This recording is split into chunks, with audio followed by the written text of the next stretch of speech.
The hospital room fell silent as Dr. Henry closed the file.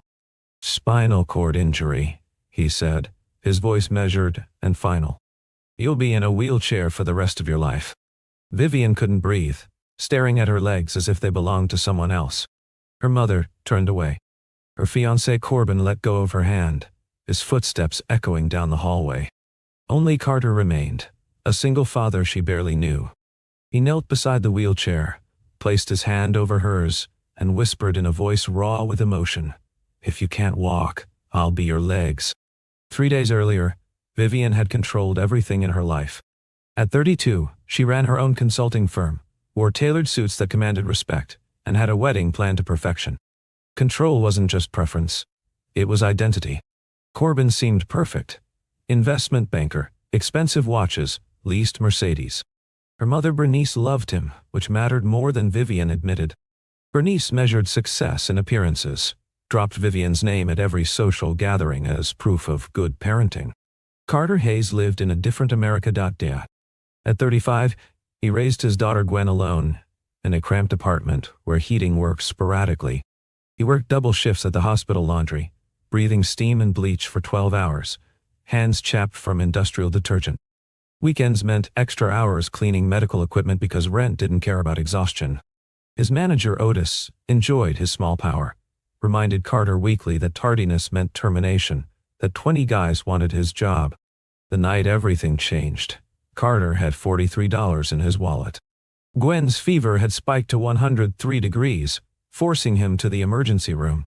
$43 meant antibiotics, but not groceries. Another week of rice while telling his daughter he'd eaten at work. They met in the ER hallway. Carter sat with Gwen curled against him when ambulance doors burst open. Paramedics wheeled in a woman, dark hair matted with blood, eyes wide with shock. He watched because tragedy demands witnesses. He saw her hand reach out, lips form a name. He saw the man who should have taken that hand, Corbin, in his $1,000 suit, hang back instead, phone pressed to his ear. Then Carter noticed something wrong. Another man approached Corbin, someone who moved with shadowy confidence. Later he'd learn the name. Bernie. They spoke in urgent whispers. Carter had worked enough service jobs to be invisible, to overhear private conversations. He caught fragments. Insurance documentation. Make sure she doesn't remember. Handle the police report. What about the brake line? The last phrase made Carter's blood cold. He'd worked auto repair through his 20s, knew every part of a car. Brake lines didn't fail randomly in modern vehicles. He tucked that observation away, told himself it wasn't his business, focused on Gwen's breathing and the bills he couldn't afford. When Dr. Henry delivered Vivian's diagnosis the next morning, the room became a tomb. Permanent paralysis, no recovery, life-altering injury. Vivian looked at her mother, silently begging for comfort. Bernice pressed her handkerchief to her lips and turned to the window, unable to face her daughter's new reality. The perfect daughter had become imperfect, and Bernice didn't have a script for that. Corbin took 2 steps backward, as if disability might be contagious. His face showed pity mixed with disgust, a man reassessing a bad investment. "I'll call you later. I need to handle some work things."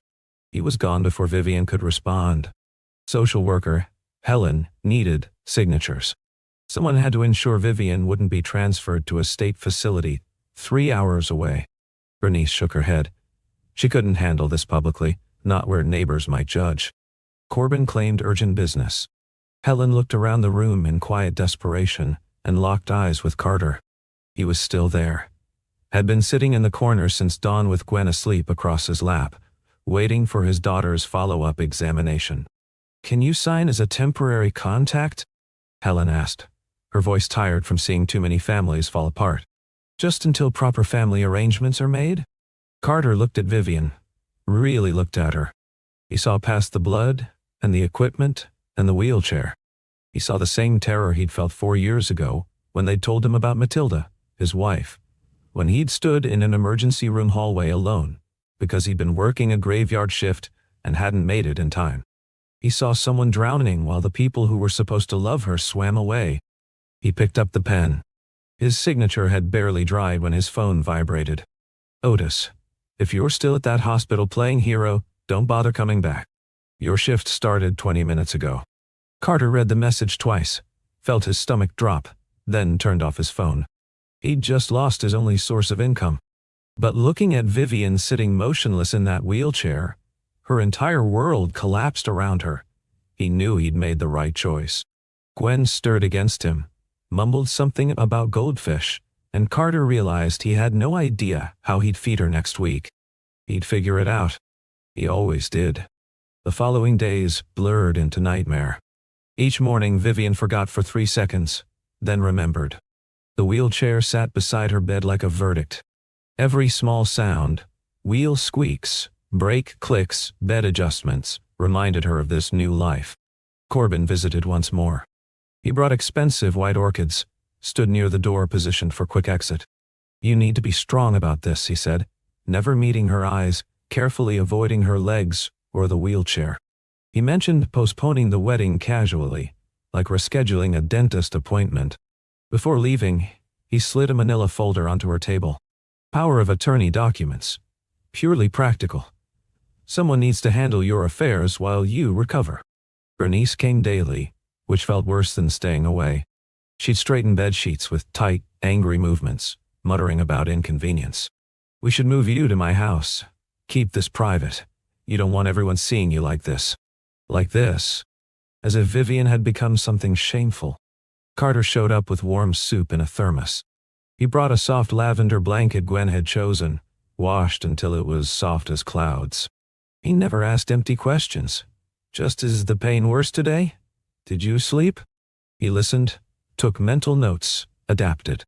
Gwen would sit coloring, chattering about second grade. Marcus brought his hamster for show and tell, and it escaped in Mrs. Baugh. Thompson screamed and stood on her desk and everyone laughed, and it was the best day ever. She'd look up with gap-toothed delight, treating Vivian like a person instead of a tragedy. The physical therapy room became hell during Vivian's first session. Therapist Ingrid encouraged transferring from wheelchair to parallel bars. Vivian gripped the metal, tried pulling herself up with arm strength alone. Her muscles gave out after 3 seconds. She crashed to the padded floor, helpless as an overturned beetle. Humiliation was complete. Tears came hot and furious. When Ingrid reached to help, Vivian screamed, "Don't touch me! I don't need anyone's pity." That night, alone in her hospital room, Vivian noticed the papers Corbin had left. She read them carefully, her legal mind cutting through the jargon. If she signed these documents, Corbin would control all her medical decisions. He'd manage her finances during her period of incapacity. He'd have authority over her property, her business, her life. And the wording suggested this transfer of power might be permanent, depending on how a court interpreted her capability. Her hands shook. She understood exactly what this meant. If Corbin gained this power, proving herself competent enough to reclaim it would be nearly impossible. She'd be trapped, dependent, controlled. Part of her, the exhausted, terrified part, wanted to sign anyway. Let someone capable handle the impossible task of rebuilding her shattered existence. But a deeper instinct whispered warnings she couldn't quite articulate yet. Carter began approaching Vivian's care like a man studying for medical boards. He bought a notebook for $3 at the pharmacy and filled it with observations. He measured doorway widths in her apartment. He researched wheelchair cushion types and pressure sore prevention. He watched Ingrid during therapy sessions, memorizing proper transfer techniques, understanding that one wrong move could injure Vivian's spine further or cause terrible pain. The most difficult moments came during personal care. The first time Vivian needed help bathing, Carter approached with the clinical efficiency of a professional nurse and the respect of a gentleman operating under strict honor code. He'd set up everything within her reach: soap, washcloth, towels, then turn his back and talk her through each step. "Can you reach the faucet? Should I adjust the water temperature? Tell me if you need anything moved." His voice stayed steady, matter of fact, empty of pity or discomfort. When Vivian cried from the humiliation of needing help washing her own hair, Carter didn't offer false platitudes about everything being okay. He simply said, "You're handling something impossible. That takes strength most people never need. And I don't see you the way you think I do. I don't see weakness. I see someone fighting." Gwen became the bridge neither adult knew they needed. She decorated the wheelchair's handles with colorful ribbons and small bells from her craft box, declaring the medical equipment needed more magic. She'd visit after school, full of questions and observations. My friend Aisha has a wheelchair too, and she says racing down the hallway is really fun. Can you do wheelies? Can I ride on your lap sometime? Her brutal childhood honesty cut through adult awkwardness like a clean knife. Carter spent his evenings after Gwen fell asleep transforming Vivian's living space. He couldn't afford professional contractors, so he built a wooden wheelchair ramp from scrap lumber salvaged behind construction sites, sanding it smooth over 3 nights until his arms ached. He rearranged furniture to create clear pathways, measured every turn radius obsessively. His last valuable possession was Matilda's wedding ring, white gold with a small diamond, kept in a sock at the bottom of his drawer for 4 years. He sold it to a pawn shop for $260 and used the money to buy a proper shower grab bar and shower chair. The neighborhood noticed. Whispers traveled through the apartment complex, water finding cracks. The woman in 3B told her sister, who told the morning barista, who mentioned to another customer that the poor single dad from the 2nd floor was now caring for some rich woman, probably angling for money. Someone took a photo of Carter pushing Vivian through the park, her head tilted back in rare laughter at something Gwen had said, and sent it to Corbin with a message, "Your ex is moving on fast." When Corbin saw that image on his phone, something dark flickered across his face. He showed up at Vivian's apartment the next evening, his smile sharp as broken glass, his voice honey over poison. "Don't you find it strange," he said, perching on the arm of her couch without invitation, "that a man with nothing suddenly becomes so devoted? That someone struggling to feed his own daughter dedicates himself to a woman who has everything he needs?" He let that sink in. People don't do things for free, Vivian. Everyone wants something. Everyone has an angle. The seed of doubt took root in soil made fertile by shame and fear. That night, Vivian watched Carter organize her medications into a weekly pill container, his hands careful and precise, and for the first time she wondered. He was desperate, broke enough to work double shifts, behind on rent, one crisis away from losing custody of Gwen. And here was Vivian, disabled but wealthy, vulnerable but resource-rich. The math was simple enough to make her sick. When he caught her staring with suspicion in her eyes, she looked away, shame burning through her chest. But the doubt wouldn't leave. The confrontation came 3 days later. Carter had just tucked Gwen into the spare bedroom, reading her favorite story about a dragon who learned to knit, kissing her forehead goodnight. He returned to the living room to find Vivian crying silently, her wheelchair facing the darkened window, her reflection ghost-like in the glass. "Why are you really here?" she asked, her voice breaking on every word. "Is it because you need money? Because you think I'll pay you eventually? Is my tragedy just your opportunity?" Carter stood frozen, like she'd physically struck him. He didn't argue, didn't defend himself, didn't try to convince her of his pure motives. Instead, he placed an envelope on the coffee table, receipts for everything he'd purchased, a handwritten list of hours spent helping her, detailed notes about what he'd built and fixed. At the bottom, a single sentence. "I'll leave if you want me to. You were never an obligation." Vivian's hand trembled as she picked up the pen, pulled Corbin's power of attorney papers toward her. "This would be easier, wouldn't it? Stop fighting, stop struggling. Let someone capable handle the broken pieces of her life." The pen touched paper, began forming the first letter of her signature. The bedroom door opened. Small footsteps padded across the carpet. Gwen, hair messy from almost sleep, ran straight to the wheelchair and wrapped her thin arms around the metal frame. "Miss Vivi, please don't send Daddy away," she sobbed into Vivian's lap. "He's not mean like Mommy's boyfriend was before she left. Daddy's good. I promise he's really, really good." The pen fell from Vivian's fingers. She looked at this child who'd lost her mother, who'd been abandoned by someone who should have stayed, who knew what it felt like to be left behind. She looked at Carter, at the exhaustion etched into his face, at the man who'd given up his job and his last valuable possession for someone he barely knew. And she understood that she'd been attacking the one person who'd proven himself trustworthy because trusting felt more dangerous than suspicion. "I'm sorry," she whispered. "I'm so sorry."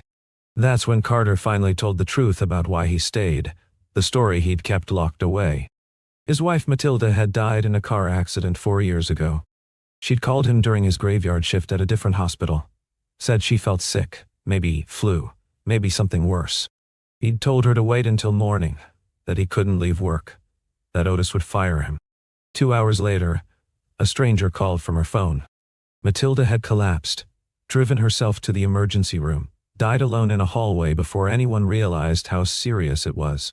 Carter's voice cracked, telling it. I wasn't there. I chose keeping a job over being with her, and I've hated myself every day since. When I saw you in that emergency room, everyone leaving, everyone finding reasons to be somewhere else, I thought, maybe this time I can choose differently. Maybe this time I can stay when someone needs staying. But staying had revealed something else he couldn't ignore. Carter remembered that first night, the hushed conversation between Corbin and Bernie, near the vending machines. The fragments of dialogue had nagged at him for weeks. Now he added another detail. When paramedics had loaded Vivian into the ambulance, he'd glimpsed her car on the tow truck through the emergency bay windows. The brake line had looked wrong, severed too cleanly, too completely. He'd worked auto repair long enough to recognize deliberate sabotage when he saw it. Vivian, he said carefully, choosing words like defusing a bomb, I think you need to look at your accident report again. Really look at it. She pulled up the digital file on her tablet, the official police report she'd read once in the hospital, and then tried to forget. Now, she read it with a lawyer's suspicious eye. Several pages were missing from what should have been a complete record. The investigating officer's name was Ronnie Patterson. The tow yard supervisor who'd handled her vehicle was Bernie's cousin. Too many connections? Too many gaps? Too many convenient coincidences? Something cold and sharp crystallized in Vivian's chest. She thought about Corbin's behavior, the timing, the power of attorney papers, the urgency of getting her to sign while she was most vulnerable. She thought about the last conversation they'd had before the accident, when she'd told him she wanted to postpone the wedding and review their joint financial agreements because something felt wrong about his recent business dealings. The wheelchair didn't seem like the worst thing in her life anymore. Vivian started small, rebuilding herself one impossible task at a time. She practiced transferring from bed to wheelchair without assistance, her arms shaking with effort, her breath coming in gasps. The first time she managed it alone, she sat in triumph for 5 minutes before realizing she'd positioned the chair too far from the bathroom and would have to transfer back and try again. She laughed, actually laughed at the absurdity. She rolled herself to the bathroom sink, looked at her reflection properly for the first time since the accident. Her hair needed washing. Her eyes had dark circles. But she was still herself, still the woman who'd built a successful business from nothing, still capable of fighting back. Ingrid noticed the change during their next session. You're different today, she said, guiding Vivian through arm-strengthening exercises. Angrier, but in a good way. I'm done being a victim, Vivian replied, lifting the weight again. Someone tried to destroy my life. I want to know why. Ingrid smiled. You lost your legs, she said, words she'd repeated 100 times to 100 different patients. But you didn't lose your right to choose how you respond. That's always yours. Vivian also began investigating, using skills she'd honed handling complex business cases. She requested traffic camera footage from the accident site, told the data had been corrupted due to technical issues. She asked for witness statements, found they'd been sealed as part of ongoing investigation. But patterns emerged. The accident happened exactly 2 days after she'd told Corbin she wanted to postpone their wedding. 3 days after, she'd asked to see detailed records of his investment accounts. 4 days after she'd mentioned wanting to add her own lawyer to review their prenuptial agreement. Carter and Vivian worked together now, two broken people building something stronger than either had been alone. Carter's auto repair knowledge and Vivian's legal mind made a formidable combination. They tracked down a former tow yard employee named Finn who'd quit shortly after handling Vivian's car. Couldn't stomach the corruption anymore. Finn met them at a coffee shop, nervous and chain-smoking. Bernie brought the car in himself, he said, hands shaking. Told me to process it fast. No detailed inspection. No photographs of the brake system. Paid me $500 in cash to keep my mouth shut and lose the paperwork. He pulled out his phone. But I kept a recording. Insurance against someone trying to shut me up permanently. He played it. Bernie's voice, distorted but clear. She can't stay clear-headed about this. You understand what I'm saying? We need her incapacitated, unable to fight the legal transfers. Everything depends on that. Vivian's blood ran cold. This was proof of conspiracy, of deliberate intent to harm her. But it also meant they'd made themselves targets by digging too close to the truth. The danger escalated quickly. Vivian was outside with Ingrid one morning, practicing navigating curb cuts independently, when a man in a dark jacket deliberately bumped hard into her wheelchair. The impact nearly tipped her onto the street. He disappeared into the crowd before anyone could react, before Ingrid could get a good look at his face. Ingrid called it an accident. Vivian knew better. That night, someone broke into Carter's apartment while he and Gwen were at Vivian's place. Nothing stolen, but every drawer had been searched, every cabinet opened. On the kitchen floor, torn in half, was a copy of the power of attorney document. A message: "We know what you're doing. Stop." The legal attack came next, surgical and vicious. Carter received a certified letter from Child Protective Services. An anonymous complaint accused him of neglecting Gwen while exploiting a vulnerable disabled woman for financial gain. The language was technical, professional, filled with concerning phrases about unstable living situations and inappropriate relationships. Someone had done research, made this sound credible enough to trigger an investigation. At school, another child, coached by an adult, obviously, told Gwen her daddy was a bad man who hurt people for money. Gwen came home with tears streaming down her face, threw herself into Carter's arms, and sobbed the question every abandoned child fears: "Are you going to leave me like Mommy did? Are you going to disappear?" Carter held his daughter while his heart broke into smaller and smaller pieces. "I will never leave you," he promised, his own voice thick with tears. "Not ever. Not for any reason. Do you understand? Never." Someone tried to push Vivian down a steep wheelchair ramp outside a coffee shop 2 days later. Only her quick reflexes on the brake prevented serious injury. Carter installed deadbolts on every door and window of Vivian's apartment. They were getting close to something Corbin couldn't afford to have exposed, and he was fighting back with everything he had. Then Officer Ronnie showed up at Vivian's door with handcuffs and backup. "Carter Hayes," he said, voice flat with false authority, "you're under arrest for unlawful access to private records and obstruction of justice." The charges were fabricated, transparent to anyone who knew the truth, but they were also official. They carried weight. Ronnie grabbed Carter's wrists, forced them behind his back, clicked the cuffs tight enough to hurt. Vivian shouted, demanded to see warrants, threatened legal action, but they took Carter anyway.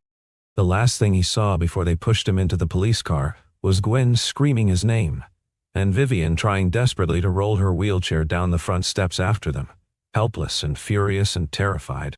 In the holding cell, Carter used his one phone call for Gwen's emergency babysitter, a neighbor who owed him favors. Then he sat on the concrete bench and thought about brake lines, about conversations overheard in hospital hallways, about the specific way metal looks when it's been cut deliberately versus when it fails naturally. He'd worked auto repair for 6 years before Gwen was born, had specialized in brake systems. He knew what deliberate sabotage looked like. He sketched the brake assembly on a scrap of paper, provided by a surprisingly sympathetic guard, marked exactly where the cut would have been made to cause catastrophic failure during normal driving. Added notes about the specific tools required for that kind of precision work. It wasn't evidence that would hold up in court, but it was a map for someone who knew how to follow it. Outside the jail, Vivian was making calls of her own, her voice steady despite the terror clawing at her chest. Ingrid, who'd seen too much corruption in her years working hospital cases, brought her a copied page from Vivian's medical file, a page that should have been part of the official accident report, but had mysteriously vanished. It showed traces of brake fluid in Vivian's blood work taken immediately after the crash, suggesting catastrophic brake line failure during operation. Vivian also tracked down Bernie's payment to a records clerk, a digital trail Corbin had been careless enough to leave in his business accounts, which Vivian still had partial access to through their shared wedding planning expenses. Only $500 transferred 3 days after her accident, memo line reading consulting services, to a city records clerk making $40,000 a year. Combined with Finn's recording, Ingrid's medical evidence, and Carter's technical analysis, they had a case. Vivian brought everything to a criminal defense attorney, demanded they reopen the accident investigation, and insisted on speaking to Officer Ronnie's supervisor. Ronnie had made critical mistakes. He'd known details about the accident that weren't in any public report, details only someone involved in the cover-up would know. When the supervisor questioned him, then brought in internal affairs, Ronnie cracked within 2 hours. He admitted Corbin had paid him $6,000 to manage the case, to lose certain evidence, to seal witness statements that might raise questions. Vivian appeared at the police station not as a victim begging for help, but as a woman demanding justice with evidence to back it up. She presented documents methodically, walked the investigators through the timeline, connected every dot with the precision of someone who'd spent years building legal cases. The truth was undeniable. Corbin had sabotaged her car. He'd needed Vivian incapacitated, unable to cancel their financial agreements, unable to prevent him from accessing her substantial business accounts and property holdings. The power of attorney was his endgame, his path to complete control. Carter was released within 3 hours, all charges dropped with apologies. But Vivian wasn't finished. She went home alone that evening, exhausted, wanting nothing more than to collapse. She unlocked her door and rolled inside. The lights were off, which was strange because she'd left them on. Then Corbin stepped from the shadows beside her bookshelf. "You made a mistake, Vivian," he said quietly. His mask was completely gone now. No charm, no pretense of concern. "I never loved you," he said simply, conversationally, like discussing the weather. "I loved what you represented. Money, connections, social status. And you were about to take it all away, weren't you? Cancel the wedding. Separate our finances. Expose my business dealings." He moved closer to her wheelchair. "You couldn't just be grateful for what I offered. You had to ask questions." "Why?" He grabbed the wheelchair handles roughly, began pushing her toward the stairwell at the end of her hallway. Vivian gripped the armrests, terror flooding through her body like ice water. "You're afraid," she said, voice shaking but clear, refusing to beg. "Afraid that even in this chair, I'm stronger than you'll ever be." Corbin's hand moved toward the brake release. "We'll see about that." The front door crashed open. Carter burst through, had been released 10 minutes earlier and run the entire way, arriving just in time. He threw himself between Corbin and the stairs, grabbed the wheelchair, pulled Vivian back to safety with strength born of absolute desperation. Corbin swung wildly, his fist connecting with Carter's jaw hard enough to snap his head back. But Carter didn't go down. He'd spent years working physical labor, surviving on nothing, protecting his daughter from a world that didn't care. Corbin's corporate gym muscles were no match. Carter blocked the next punch, twisted Corbin's arm behind his back, and held him face down against the floor until police sirens filled the street. Different officers came this time, internal affairs, state investigators, people who couldn't be bought. Finn had submitted his recording officially. Ingrid had provided medical evidence through proper channels. The new lead investigator had found Bernie's payments and traced them to Corbin's hidden accounts. Ronnie was already in custody, making a deal to save himself by testifying against everyone else involved. They handcuffed Corbin right there in Vivian's hallway. As they led him past her wheelchair, he looked back with cold fury. "You'll always be just a woman in a wheelchair," he said, trying to wound her one final time. Vivian met his eyes without flinching. "I'd rather be in this chair with my dignity than standing on my feet with a soul as empty as yours." The legal proceedings took months, but the outcome was never in doubt. Corbin was convicted of attempted murder, conspiracy, insurance fraud, witness tampering, and 8 other charges. Bernie followed. Ronnie lost his badge and faced his own criminal trial. Carter's record was cleared completely. The child welfare complaint dismissed as malicious fiction designed to intimidate a witness. Vivian reclaimed full legal control of her life, her finances, her future. She dissolved the business arrangements she'd made with Corbin, recovered the money he'd already siphoned off, and discovered she was actually wealthier without him than she'd realized. But the real victory was quieter, harder to quantify, and infinitely more valuable. 8 months after the accident, Vivian returned to work, not in her old office with its inaccessible conference rooms and narrow bathroom stalls, but from home. Consulting remotely with clients who quickly learned her disability hadn't diminished her capabilities. She video-conferenced into meetings, provided strategic analysis that doubled company revenues, and proved you didn't need to stand in a boardroom to command respect. Her first major project post-recovery was establishing a non-profit organization that helped retrofit homes for wheelchair accessibility. She offered interest-free loans and coordinated volunteer labor, making it possible for people without resources to maintain independence in their own homes. Gwen suggested they call it New Doorways, and the name stuck. Carter found employment at a rehabilitation center, where his experience caring for Vivian made him invaluable. His manager praised his patience, his attention to detail, his genuine compassion that couldn't be taught. He still lived modestly in the same apartment, but the desperation was gone. He could afford groceries and medicine, could save small amounts for Gwen's future, could breathe without constant financial panic.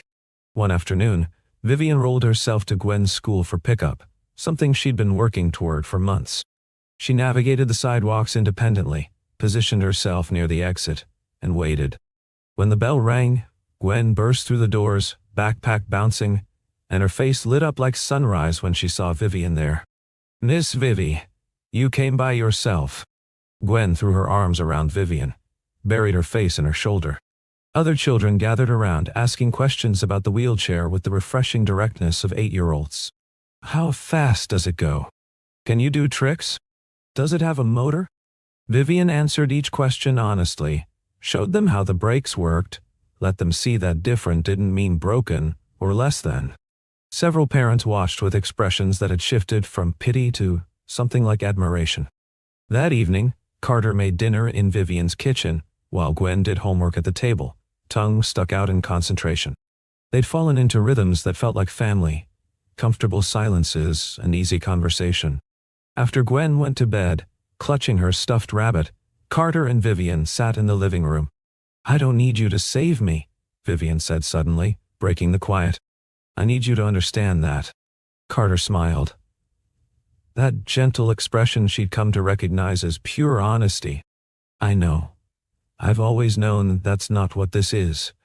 But I do want you here," Vivian continued, choosing words carefully. "I want you to stay. Not as my caretaker, not as someone who pities me. As someone who chooses to be here," Carter finished. "Someone who sees exactly who you are and isn't going anywhere unless you ask me to." Vivian reached for his hand. "Can you help me with something?" Carter stood, uncertain. She unlocked her wheelchair brakes. "I want to stand, just for a minute. Hold me up." He understood. Carter positioned himself in front of her, let her grip his shoulders for support. He lifted her gently, supporting her full weight against him, and they swayed slightly while finding balance together. Her feet didn't touch the ground, but the position felt like dancing, like something more honest than music. "I can't walk," she whispered, her breath warm against his neck. "But I've never stood taller than I do right now." They stayed like that for several heartbeats, two people who'd saved each other in ways that had nothing to do with wheelchairs or mobility. Then Carter carefully lowered her back into the chair, adjusted the footrests, and sat beside her. Later, when Gwen padded out in her unicorn pajamas, asking for water, they all ended up watching a movie together on the couch, Gwen asleep between them before the opening credits finished. Vivian looked at this accidental family they'd built from tragedy and choice, and staying when leaving would have been easier. The wheelchair sat beside them, no longer a symbol of everything she'd lost. Just a tool. Just a part of Vivian's life, the way Gwen's backpack was part of hers, the way Carter's work badge was part of his. The ribbon Gwen had tied to the handle months ago was faded now, the bells tarnished, but still there, a small piece of magic that had, against considerable odds, actually worked.